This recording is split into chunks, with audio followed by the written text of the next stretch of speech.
Coquese, Washington, who it's nice to be able to introduce someone that everyone knows already. Coquese, I think you're coming up on the 6-year anniversary of your hire. The last 3 seasons, our Penn State women's basketball team has won at least 25 games. She and her team are coming off a 26-win season and a trip back to the NCAA women's tournament. And ironically, it's what, the WNBA draft today? Is that the deal? So, yeah, you're lucky I'm here. What's that? You're lucky I'm here. I know I am. Once I realized that, Chris said she was running up to Bristol for that.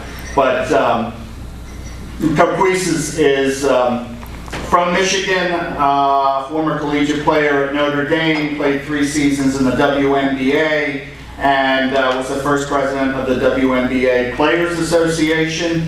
I think most of you know she holds a law degree and also is a member of, is it an 18-member panel to pick the new president here at Penn State? I think it's 18. Well, she's part of a group that will be involved in the selection of the next president at Penn State.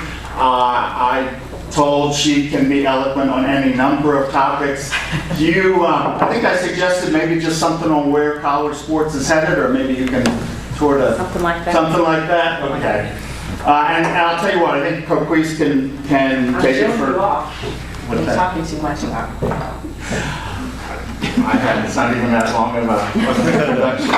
We are honored to have you, and to kick us off, I'll let you speak and then open the floor to questions. So, Coquese, Washington. Sorry if I said, do you mind if I sit? Does that work for you? Thank you guys for having me. It's early for me too, not just the students. So unlike John Chaney, no 5 a.m. practices? No, we do not practice early in the morning. So I have to be there, and I don't like practicing that early in the morning. Thank you guys for allowing me to come and share with you for a little bit. I was given quite a open-ended forum, I guess, and so I'll just ramble for 10 minutes or so, and then if you guys want to ask questions, that's fine with me.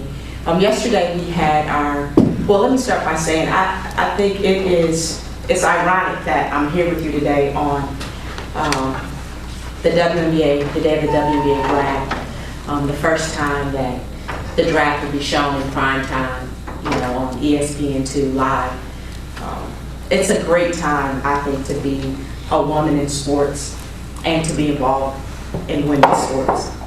Yesterday we had our end of the year banquet and our team banquet, and I was really blown away with our seniors' speeches and their reflections on their time here at Penn State as college athletes.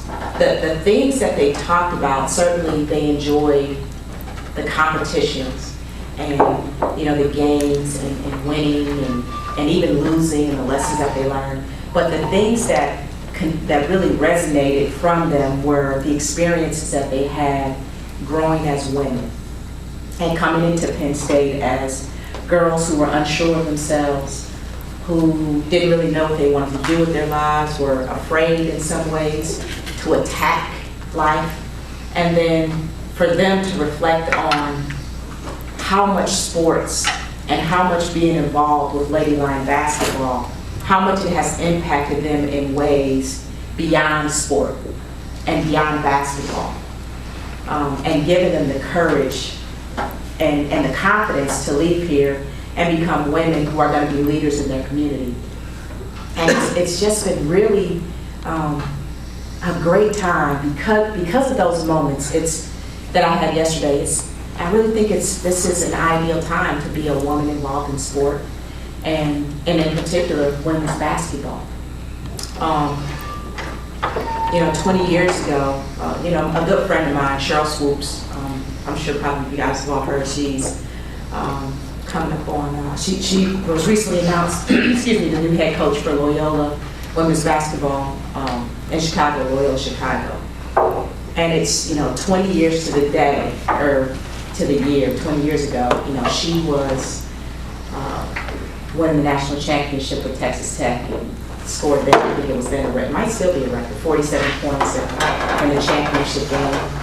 And when you look at where women's sports coverage has come from 20 years ago when Cheryl Swoops was probably our first mainstream women's basketball star to where we are now. It's been an amazing 20 years. So it's only fitting that Cheryl Swoops should be, getting the head coaching job. And it's just been an amazing shift. And I look up out on TV, you look in this room, and so many women, sports writers and editors are in this room. We watch Monday Night Football, and you got female reporters on the sideline. You didn't see that 20 years ago. You look at NBA basketball coverage, and you see how many women are involved in different areas. The game of women's basketball and women's sports have grown so much in the past 20 years that, again, and I've said it a couple of times, but it's just really an awesome time to be a woman involved in sports, and in particular women's basketball. So I'm really looking forward to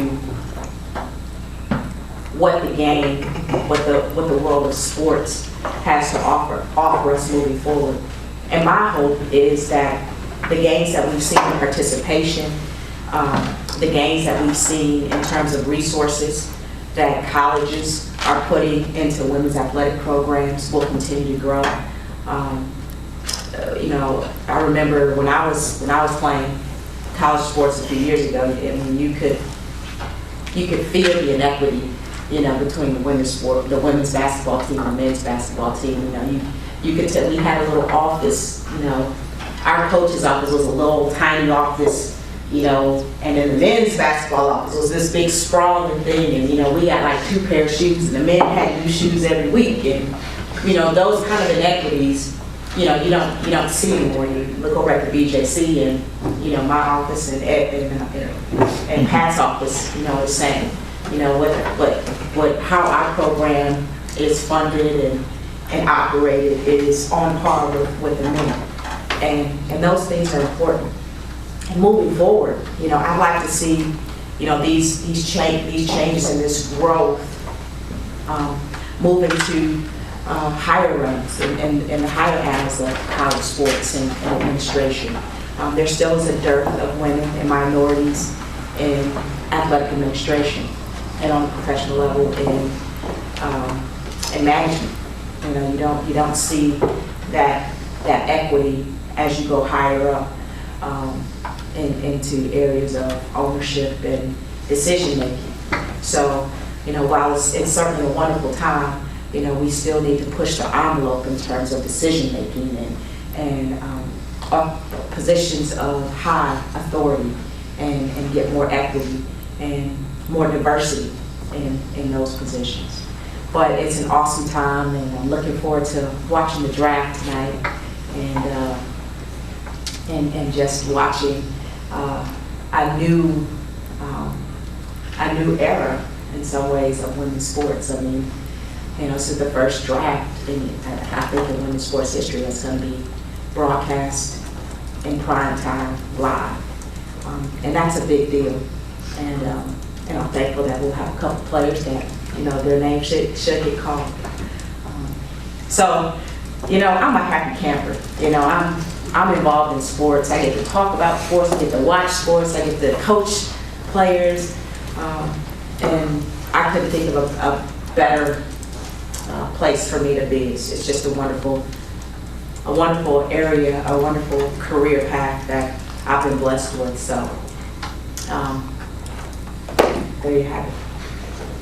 Yes. Coach, I'm Mike Harris, sports editor at the Washington Times. Brittany Griner to the NBA. That's been a topic. I heard it on a talk show driving into work. Mark Cuban said he'd love to draft her. Mm-hmm. Some people say, wow, that would be wonderful. Other people say it's making a mockery. She's the best women's player in the world right now, and there's nothing wrong with that. What are your thoughts? Well, I agree with you. I think she's the most dominant women's player probably in the history of the game. I'm not sure how effective she could be in the WNBA, but I guarantee you this, Brittany Griner's been playing against guys her whole life. Now, can she guard LeBron James? Well, there's a whole bunch of grown men in the world that can't guard LeBron James, so that's an unfair comparison. But could Brittany Griner make an NBA team? I don't know, but it sure will be fun to watch her try.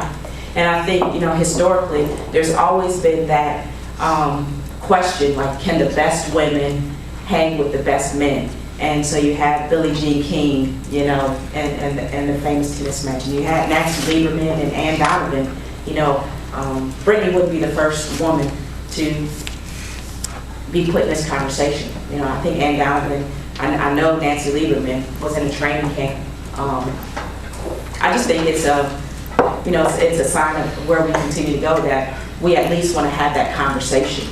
How effective she will be, I don't know, but it will be fun to watch Brittany Griner running up and down the court out there and seeing what she could do. Did you get a chance to recruit her? In theory, maybe, but Didn't have enough money? it was evident pretty early on that she probably wasn't going to leave Texas. So whether it was Texas Tech, Texas A&M, or Baylor, it was pretty clear early on that she wasn't going too far.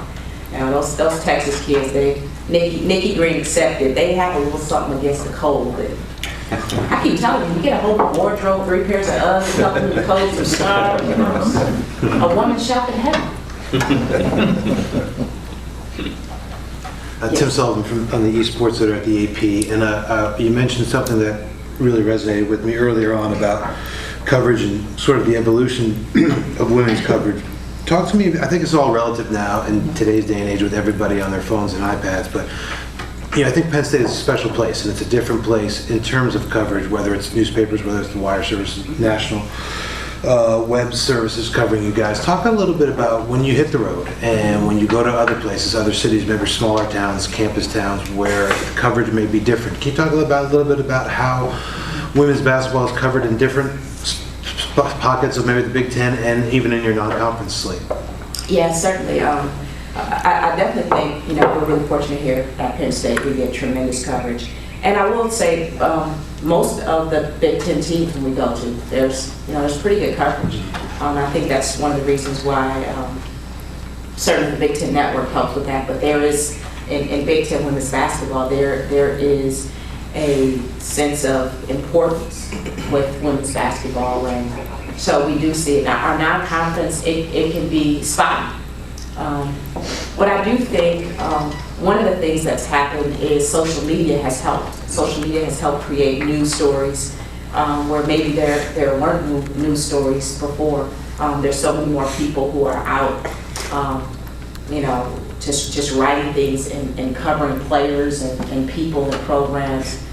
So I think there's a lot more surface level coverage. How in depth that is, I think that's where you guys come in. Mm-hmm.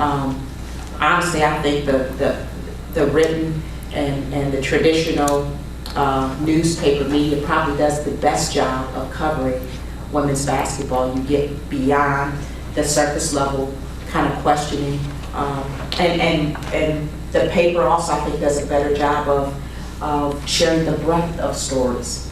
When you got social media, when you got television coverage that has 30-second and 2-minute sound bites. They don't show the breadth of what women's sports and women's basketball in particular has to offer, but the written news media does, and so I think that coverage has been really important. The thing about college basketball coaches, you hear a lot these days about how they're almost CEOs of a program because there's so much more than X's and O's and walking into a house to recruit. You're getting a lot of players who were superstars at their level. Do you also have to play psychology sometimes and kind of coach them into how to respond and how to talk to the media, or are you getting players who are almost polished products at that? Oh God, no, they are nowhere close to being polished. That would be heaven if they were. I honestly, I think one of the challenges with this generation is they don't know how to talk. They don't know how to talk to each other. Right. I have 2 nephews. They're in their early 20s. They will sit in the house and text each other. One's in the living room, one's in the basement. And I'm like, who are you texting, D? And I was like, he's in the basement. What are you get up there. So they don't know how to communicate. And one of the things that we spend a ton of time with our team is teaching these kids when they get here how to talk to each other. I mean, to each other, to coaches, to the media, not just to you guys, but how do you communicate effectively and positively with other people, good or bad? They don't know how to give compliments.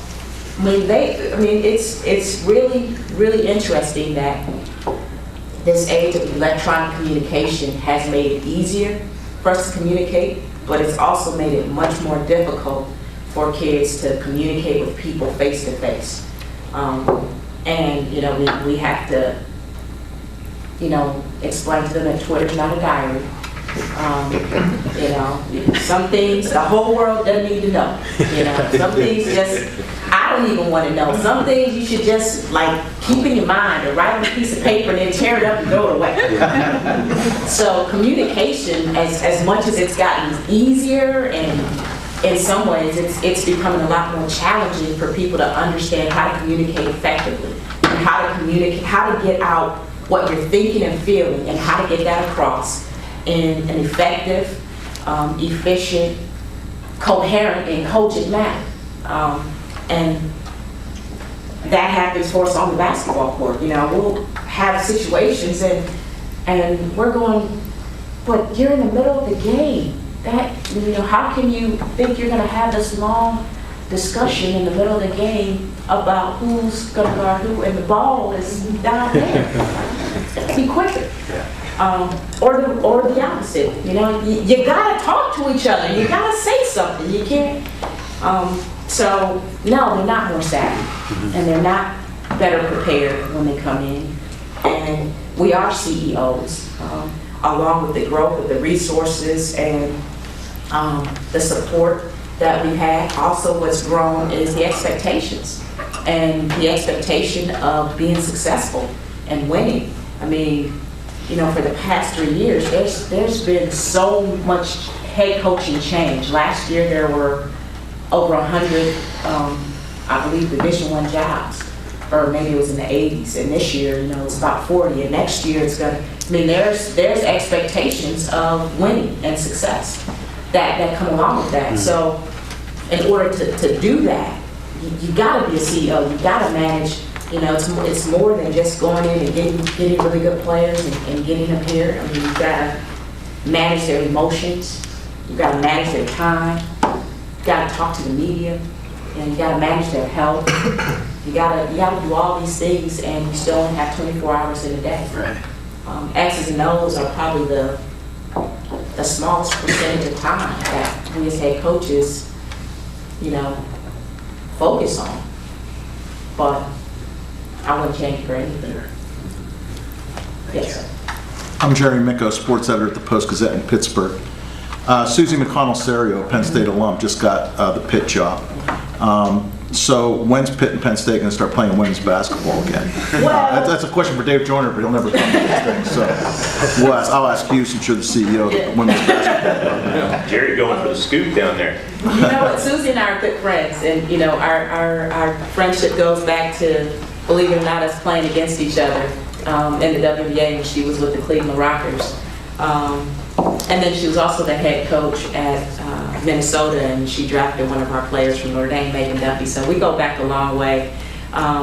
You know, we're good friends. She's just been a tremendous representative of Lady Line basketball. You know, all the things that she's done and accomplished as a player and as a coach. You know, we're really proud of her. We're really proud that she's one of us. So I'm sure we'd love to play them, and I'm sure they'd love to play us. So, you know, she's been busy. I think she had a press conference last week. So, you know, I'll give her another day or two, and then I'll buzz her and say, when can we get it started? But Have you spoken to her yet since she's gotten the job, or texted her or anything? I have not. You know what? I know how crazy it is when you first get the job, so I'll give her a couple days. I'll probably see her this weekend when we're out recruiting, and we'll talk. But you know, we scrimmage. Shouldn't have to each other. move though. Yeah, I mean, she doesn't have to move. She doesn't have to move. She doesn't have to do anything except change clothes. You just hire and move. What meeting do you have this weekend? I'm sorry. Oh, it's our recruiting weekend, the one April weekend we can go out recruiting, so I'm sure I'll run into her out this weekend. But we'd love to get it started, and I'm sure get it started back again. And I'm sure she would too. And it'd be great for our fans to have her come back in here and, and see one of their own coaches. Thank you. Yes. Ben Briganti with the Williams Sports Sun Gazette. This came up during our summer convention last year about Title IX. But do you have a feel for, when you're out on the road, what's going to happen to opportunities for girls in sports? I ask this from the perspective of like high school and even younger, of economic crunches, budget cuts, facilities aren't getting any cheaper. Are you talking about opportunities to play? Yeah, opportunities to play. Do you have a sense of where you think that's going to go in the next 5-10 years? My sense is that there are a lot of really smart individuals on the scholastic level that will come up with ways to continue to finance scholastic sports. I don't think it'll go away. I just don't. I don't see it going away. There's too much emotional investment in this country in competitive sports. So I think people will just get creative and find new ways. With the high school budget cuts and all that, whether it's corporate sponsorships or whether it's family contributions or more fundraising. I just think people will get creative and they will find ways to continue to find opportunities for our kids to be involved in competitive sports. Do you think it's maybe harder to do this than maybe when you were in high school 25 years ago? Well, in some ways yes, but in some ways no. I mean, things weren't as complicated. My son is 7 years old and he's in a soccer league for 7-year-olds. Now they're 7, so the soccer ain't all that great. He comes home and he's got a mouth guard, he's got 2 elbow pads, and he's got shin guards, and and I'm like, you're 7. When I was 7, they were like, want to play soccer? Show up at the field with some sneakers and let's get at it.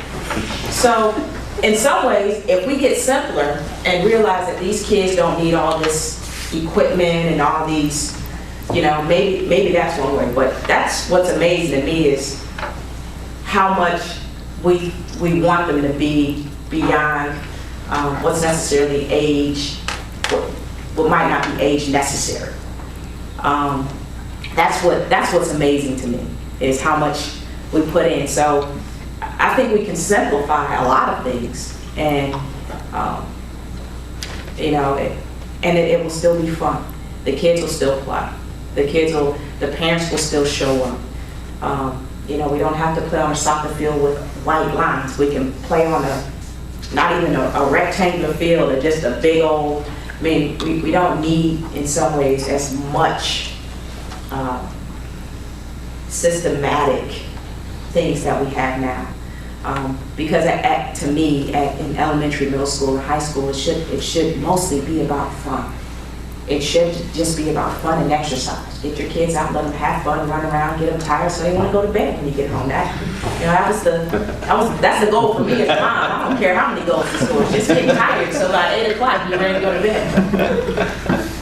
Yes. You mentioned Facebook and Twitter. And I spent a year between newspaper jobs working with Beth Cunningham at VCU and her women's team. And it was just now exploding and coaches were trying to get their arms around it. Do you have rules? Do you have guidelines? Do you monitor the social media of your student athletes? We monitor very little. Meaning that, with Twitter and Facebook, you have to friend us, not me, but, we have coaches on our staff that, we have to be able to see what you're doing, and we tell them, we're following you. So whenever you tweet something, you know that I'm going to read it. So, but we don't try to be big brother in that sense. For us, it's more about educating them on what's appropriate and what's not. Because we don't want them to be sneaky about, well, coaches monitor, so I'll have this other account. It doesn't matter what your account is. It's about how you're communicating. What are you saying? Your words have power, and your words have impact. And so you can't be flippant in what you say, and how you say what you say, and how you communicate to each other. Because those words, once they're out, and once they're out of your mouth to anybody who hears it or anybody who reads it, you can't take it back. So what we do at Penn State, we're more focused on helping our kids communicate at the highest levels they possibly can, as opposed to trying to limit what they say. Let's make them really good at communicating. Let's make them, say things of purpose and that are gonna be meaningful so that people want to hear what they have to say. Interacting with the media is a part of that. You kind of, Yeah, your thoughts on that? We just want them to be honest and genuine people. Our feeling is when you try to limit people and when you try to manage everything, you can't. And I can't monitor everything they do. We don't have curfews because I'm not coming down here to campus every hour on the hour to see what they're doing. So for us, it's more about teaching responsibility, teaching accountability, teaching people how to make good decisions. And if you make good decisions, you don't have to monitor them. I don't have to monitor you. If you make good decisions with what you say, I don't have to worry about what you're going to do on Twitter, what you're going to do on Facebook. They're kids when they come here, and part of the CEO thing is parenting. We have to parent them, we have to teach them, we have to help them grow into being adults. And especially with the guys, they look like grown men, but they're not. And our girls, they look like fully developed women, but they're not. And so we want to teach them how to communicate with the media and be good representatives of Penn State, but we also have to teach them how to just make good decisions. And if we can do that, then a lot of the rest of it takes care of itself. Yes. Hi, Chris Imperiale, Scranton Times, sports editor. How important is it to remind your players that they are still just kids and not to take life and sports so seriously? In this day and age where media covers everything, like you said, every tweet goes out there and everybody reads it. How important is it to remind them that they're still growing up and to enjoy the ride? They don't have a problem enjoying the ride at all. They enjoy the ride. That doesn't come up very often, to not be so serious. Nah, we don't have those conversations very often. It's the other ones. You can't be a kid your whole life. You got to grow up and mature. You got to think it's more of that. Yes. I'm Bob Blue of the Carroll County Times in Maryland. I was just curious to your take on the conference adding a couple of teams from the East and how that impacts your program, if at all. And then also, you coach one of the most high-profile sports in the NCAA, and yet it still seems like a lot of these type of decisions are made for one sport only. And get your thoughts on that. Well, first of all, I'm thrilled that Rutgers and Maryland are joining our conference. It's certainly going to make our conference much more competitive. Those are two of the marquee programs in the country, and they bring in great players every year. They've got outstanding coaches, running the ship, and so it's just gonna be great for women's basketball. I think that it's no secret, as you said, that decisions are made for football, and decisions have always been made for football. So, that football is the engine, the economic engine that runs college sports. So I have no problems with it. I have no problems with it at all. Until you're in a position where you're having an impact on the financial outcome, you have very little say, and that's business. So, but with regard to the Big Ten, I think Jim Delaney is an outstanding commissioner. I think that's his title, right? Commissioner, or whatever they're called. Yeah. Don't write that. I said. I'm going to the Big Ten offices like on Wednesday. I think it's Lord Purveyor. When we ask Jim Delaney, that's what he'll tell you. But he's fantastic, and he's got a great business mind. He's done a great job with running the Big Ten, and adding two teams, and I don't have a problem with it at all. Yes, sir. John Quinn, sports editor, Philadelphia Inquirer. Speaking of the Big Ten, how is it different between coaching women and coaching men for example, Mike Rice at Rutgers, in some of his tactics for discipline, was throwing the ball, cursing, using profane language, being physical. What do you do with women when you need to get your point across and be strong about it? And what's different when you coach women versus coaching men? And what do you feel about what Coach Rice did? Well, I'll say this. With regard to what's different between coaching women and coaching men, I don't know if it's so much what's different between coaching women or coaching men as opposed to who's the coach, whether it's a male coach or a female coach. I think every person has a different approach to discipline on the court, to motivation on the court, and I think that's a personal thing. For me and for our program, one of the most important things we do is we build very, very strong relationships with our players when we're recruiting them when they're in high school. And by doing that, I get to know them because every kid on our team is motivated differently. And every kid on our team, how we can discipline them differs. So it's important to me that I know who I'm talking to and what they need from me in order for me to get them to perform in the way I know they're capable of performing and the way that they want to perform. And I think that might be a female thing. You know, when I look at, I was fortunate again, I told you about my nephews before. My nephew lived with me his senior year in high school, so I got to see how teenage boys think. And my nephew played high school basketball at State High, and he was an okay player. But, you know, he still thinks he's going to the NBA. Now, he's not going to the NBA, and I've told him he's not going to the NBA, but he still thinks he's going to play in the NBA. Now, he hasn't played Division I basketball or Division II basketball, but he still thinks he's going to the NBA. Guys have another level of teenage, 20, they have another level of confidence that is out of this world. Girls, the best girls in the country, don't think they're good enough. They don't think they're smart enough. They don't think they're pretty enough. They have another level of confidence that is still being developed and still being nurtured, still needs to be nurtured. So how we communicate with them has to be different than how I would communicate with my nephew, whose confidence is almost so overrated that he needs to be brought down. The girls on our team, they need to be pushed up. They need to be supported. They need to be valued. They need to be told that your voice matters. What you think is important. Own your voice. Become the dynamic woman that's already in you.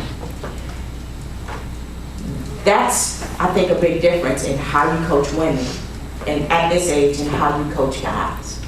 So, to answer your question about Coach Rice, I've never coached a men's team on that level, so, you know, I can't imagine, you know, but from what I've heard, guys use profane language to communicate with each other. That's what you guys do, you know, that's how you talk to each other. That's what I've observed.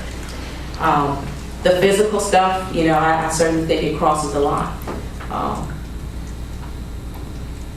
But for us and how we deal with our women, we're about empowerment, we're about supporting them. And, you know, we want to discipline them in ways that are going to be impactful and teach them a lesson. So a lot of the discipline that we do is one-on-one away from the team. You know, we try very hard. If I need to get a point across to somebody, me personally, I'm a pretty quiet, mild-mannered coach. You know, if any of you down in Genera, you've seen me coach. You know, probably don't get as excited as I need to sometimes, but I just think there's a big difference in the confidence level of college women versus the confidence level of college men, and it requires a different temperament in dealing with it. The difference in women's basketball is that there are men coaching women and women coaching women. Do you feel something different? Do you see something different on how the men coach and communicate? You know, Gino Oriema obviously is pretty vocal, sometimes can yell. What's the difference, and how do women react to that? I guess did you have Muffet? I had You Muffet. had Muffet, okay. Yeah, Muffet's from Philly, so, you Right. know. So that's She in gets between? saucy. You know, she's a Philly girl. She's, you know, she can, you know, I don't think there's a difference between the intensity with which women or men coach. I don't think that at all. I mean, if you've ever watched Pat Summitt or, Vivian Stringer, I mean, they're as intense as it gets. So I just think it's a personal thing, but I don't see, well, men coaching women's basketball can coach differently than women coaching women's basketball. I don't see that at all. You gonna come to Philly to recruit? I've been trying. You got Maggie. You got Maggie. I got Maggie Lucas. I like that one. Okay. You know, I wish I could clone her and, you know, take her back to her freshman year. We got Talia East. We got Dara Taylor from Delaware, which is just a suburb of Philly. Right. So Okay. we'll play I'll through. see you next week. You mentioned talking about players and their confidence when they're in high school, and I think I coach my daughter and my son's teams, and I think a lot of that has to do with parents these days. Part of what you're doing, walking into a gym, walking into someone's living room, is dealing with some of those parents, and I think that you're a good person to ask about how that's evolved over the years, because I don't know. I mean, I look at parents now, and I always say to myself, in my next life, I'll put together a workshop that says your daughter and son is not going to get a scholarship. And I just think I don't know whether it's them kind of living out through their children, or they just want what's best for them. But it just seems today's parents think so much more highly of their kids and maybe their ability, even at younger age, 7 maybe, soccer, than maybe in the past. And maybe I'm just getting older as a parent, I'm noticing it more, but it just seems like it's getting more, the snowball's getting bigger. Yeah, I would agree with that parents want more for their kids. And I think, you know, there's so many factors coming together with the rising cost of college education. So scholarships are, you know, much more a necessity. It's much harder now to put yourself through college. So scholarships are becoming more of a necessity, and a golden goose, so to speak. You know, parents are getting their kids to specialize, and, you know, again, the increased media coverage and the increased financial windfall for becoming, you know, a professional athlete, you know, is in some people's eyes, it's worth pushing your kid that way, you know, if they can become, you know, the next professional superstar and score a $90 million contract from Nike. I mean, that wasn't happening when we were growing up. That wasn't happening when we were growing up. So, you know, you do have parents who, whether or not they have an inflated perspective of their kid, or they just feel like, I've got to work to get my kid an opportunity, and they kind of go overboard. And you see it out. One of my best friends from high school, she is a principal, an elementary school principal, and she says that, according, you know, if you believe every parent, all the kids in her entire elementary school are all like little Einsteins. They're all brilliant. You know, none of them are, you know, all of them are brilliant. We parents now, we do have a kind of warped sense of what our kids are capable of and where they are, and so we want our kid to be the one. We want our kid to be special.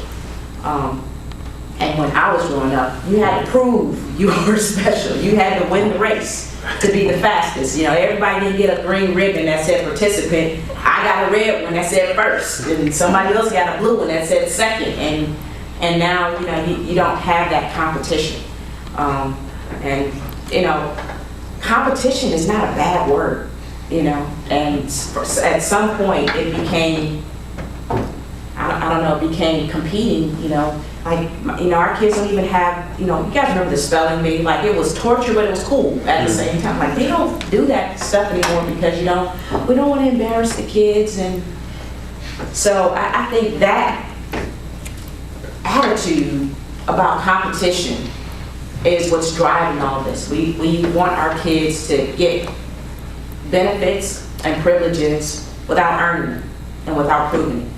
And what happens is at some point in life, you gotta earn it and you gotta prove it. Whether it's you go to college and you get a scholarship and now you gotta compete for a starting spot, or you gotta compete for, you know, an opportunity at a newspaper, or you gotta compete at some point. And the sooner we get back to letting our kids compete early and dealing with failure and dealing with that, I think the better.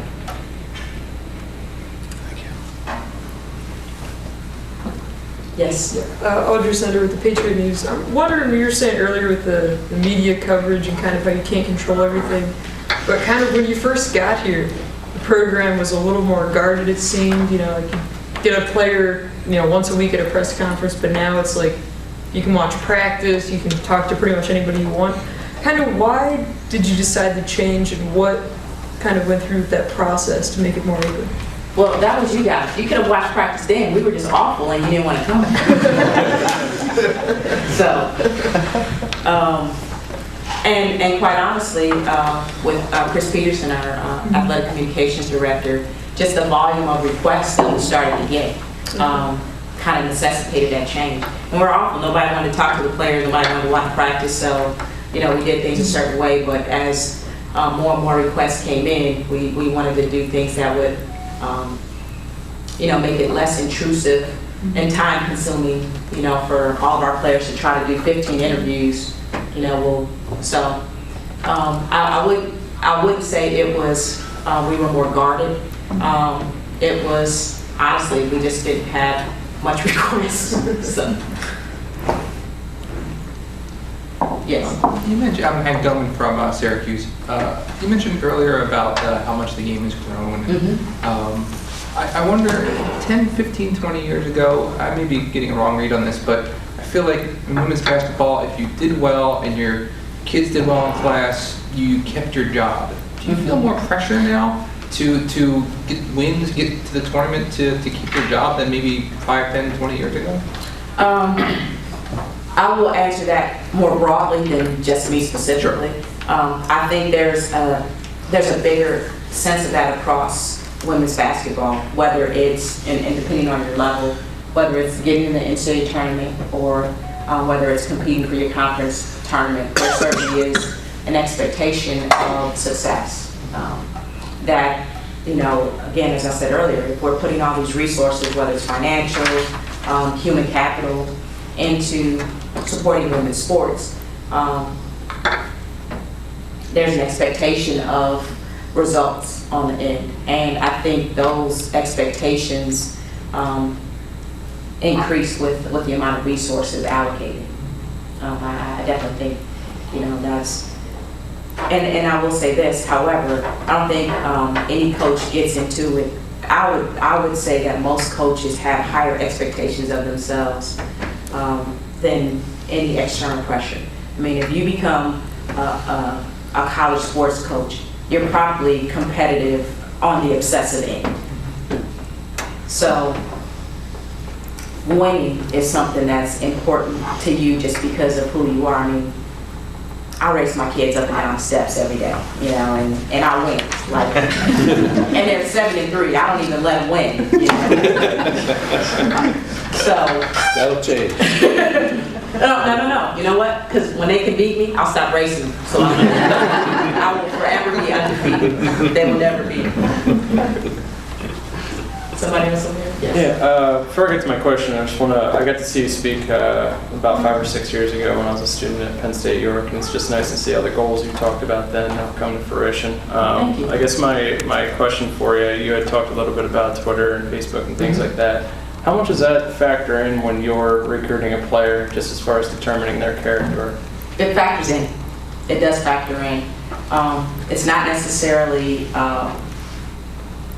it won't put somebody off. You know, I won't completely not recruit a kid, but it will, you know, raise a pink flag sort of, or a red flag that we got to make sure we do some more investigation to see if they have the right character to be successful here at Penn State. But it definitely does have a place in how we evaluate the kids that we bring in, because of the things that they're tweeting about and, you know, aren't up to our standards. Then we've got to do some more investigation. And the other thing is, you know, some of these kids are, you know, they're kids. They're 14, 15, 16 years old, and they're maturity issues. So then you're balancing and you're weighing, is this a maturity issue that 2 years from now, you know, she's going to be older and more mature than, or is this a deep character defect that probably, if ever, this is going to be really tough to change? So that's where the work will then come in. I think we may have time for maybe one more. Yes. Has your panel for the selection of the next president, has that panel met yet? And what do you anticipate? Normally, the university picks a president. You know, there is certainly some attention, but I would think there will be a lot more with this particular selection. What do you anticipate? Well, one thing I've learned in a presidential search is it is a long process. Well, I have an opening for an assistant coach or something, you know, about a couple weeks, you know, we got it done. But this thing is, you know, 2 years. yeah, it's a very, very long process, which, you know, speaks to the importance of the person that we're hiring and what the expectation level is and how thorough the vetting process has to be. So we've had one meeting that was more basically to get to know everybody and kind of what are the next steps. But it will be, you know, many months process of vetting people and looking at, you know, who would be a good fit. And also we're spending a lot of time being introspective and determining what the university needs at this point, going forward from its new president, and what kind of individual we need. So we've been spending quite a bit of time being introspective and trying to make sure we get somebody who's a right fit and to help, you know, lead us into the future. But it's a tremendous honor. Some very, very bright, brilliant minds that are on this committee with me, and you know, I'm always in awe when, you know, we're having discussions at the range and the depth and of thinking and the high level discourse that we have about what college academics and what college administration should be about, and the impact that it should have on the university community. It's been really inspiring.